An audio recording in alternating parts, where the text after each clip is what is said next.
안녕하세요, 근본중입니다. 오늘 이야기해볼 근본 브랜드는 오메가인데요. 롤렉스 사용자들은 인정하지 않겠지만 오메가는 롤렉스와 뗄래야 뗄 수 없는 비교 브랜드로 자리 잡아왔습니다. 하지만 오메가 시계 중 유일하게 롤렉스와 비교 대상에서 벗어나 자유롭게 매니아들에게 사랑받는 시계가 있다면 믿으시겠습니까? 오늘은 오메가의 문워치 이야기입니다. 왜 사람들은 문워치에 열광하고 사랑하는지에 대해 이야기 한번 해보려고 하는데요. 근본 브랜드들이 공통적으로 갖고 있는 것은 기술력과 헤리티지인데요. 문워치는 기술력 그리고 헤리티지 모두를 갖춘 근본 그 자체이기 때문입니다. 오메가 했을 때 가장 먼저 떠오르는 시계라고 물어보시면 뭐가 떠오르시나요? 저는 개인적으로 시마스터, 아쿠아 테라를 떠올리는데요. 하지만 오메가에서 가장 사랑받는 시계는 단연 문워치라고 생각이 됩니다. 문워치는 원래 오메가 시계 라인 중 하나인 스피드 마스터를 일컫는 이름인데요. 아시다시피 문워치는 이름 그대로 인류 최초로 달에 간 시계라는 의미에서 영예로운 별명을 얻게 되었습니다.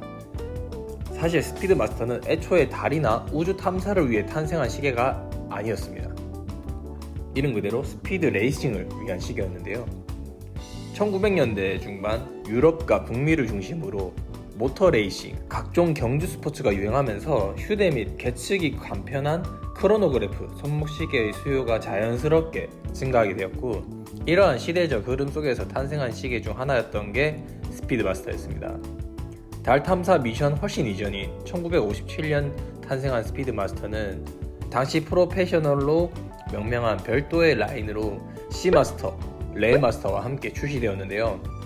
시마스터는 다이버 워치, 레일마스터는 브랜드 최초로 1000가우스 정도의 높은 항자 성능을 강조했다면, 오늘 이야기할 스피드마스터는 모터스포츠 계측을 위한 크로노그래프 기능과 함께 세계 최초로 베젤에 타키미터 스케일을 추가한 특유의 디자인으로 존재감을 어필한 시계였습니다.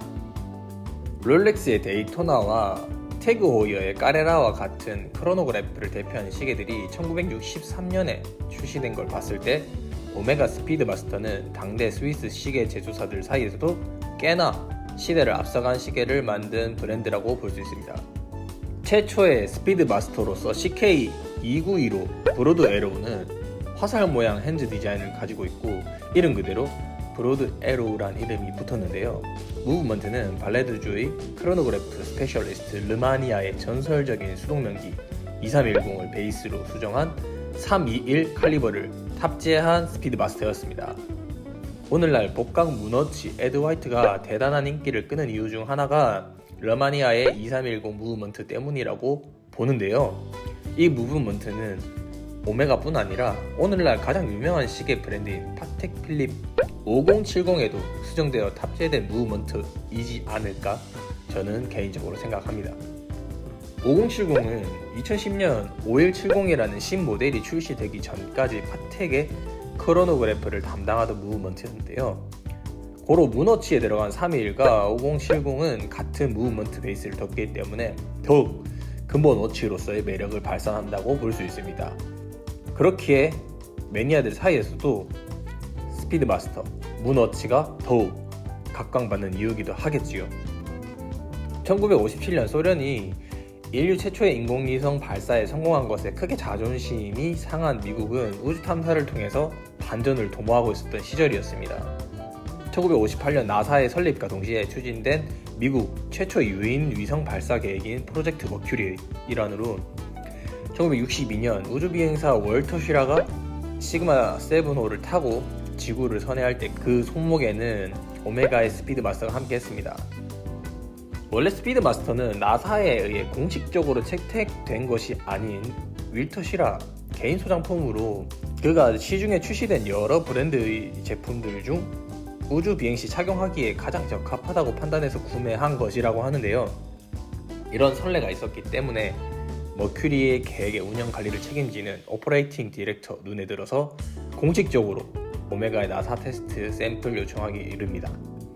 이에 1963년 제작된 3세대 스피드마스터 세피스가 나사 프로그램의 엄격한 작동 안정성 테스트를 거치게 되는데요. 이후 머큐리 계획의 뒤를 이은 제미니 기획에서는 오메가뿐만 아니라 론진 위트나워, 롤렉스 6238 등 네로라 하는 시계 전문 제조사들이 자사를 대표하는 크로노그래프 손목시계 혹은 회중시계를 보내왔습니다. 이렇게 모인 제품들은 이틀간에 걸쳐 혹독한 환경 테스트를 했지만 마지막까지 정상 작동한 시계는 오메가의 스피드마스터가 유일했고, 이듬해인 1965년 공식 발행된 기록 문서에 남겨진 모든 유인 우주 미션을 위한 비행에 적합한 장비로 스피드마스터가 채택되었습니다. 문어치가 공식적으로 시계 브랜드 사이에서 기술력으로 우뚝 서게 된 자리였습니다.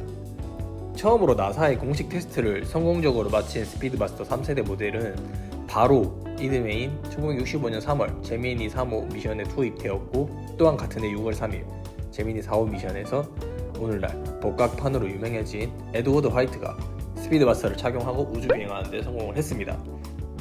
화이트는 우주선과 연결된 단일 로프 하나에 의지해 21분간 우주를 유행했는데, 당시 그의 모습을 포착한 사진을 보면 우주복 위에 길이가 긴 블랙 나토 스트랩을 이용해 스피드마스터 시계를 착용한 모습을 확인할 수 있습니다. 그래서 진정한 문어치는 나토 스트랩을 체결한 모습이 진정한 근본이겠죠.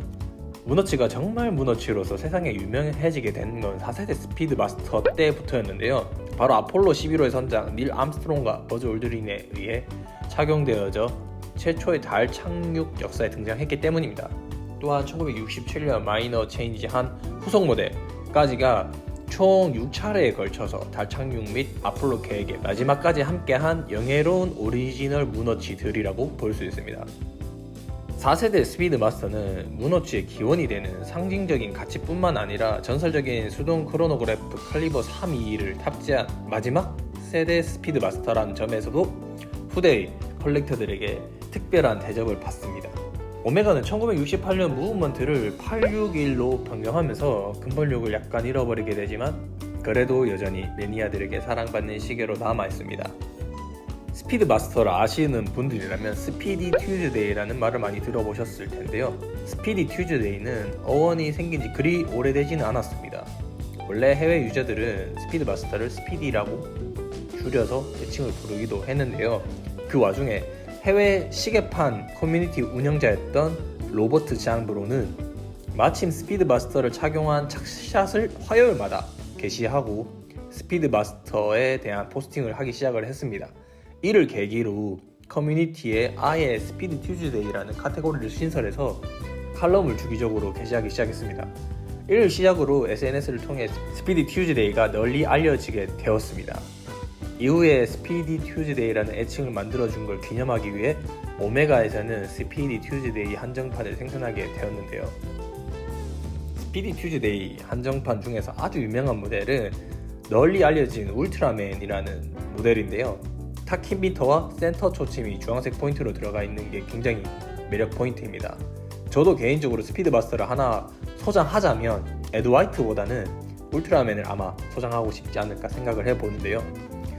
오늘의 문어치 이야기는 여기까지입니다. 저는 다음에 또 다른 근본 브랜드로 찾아뵙도록 하겠습니다. 시청해주셔서 감사드립니다. 근본중이었습니다.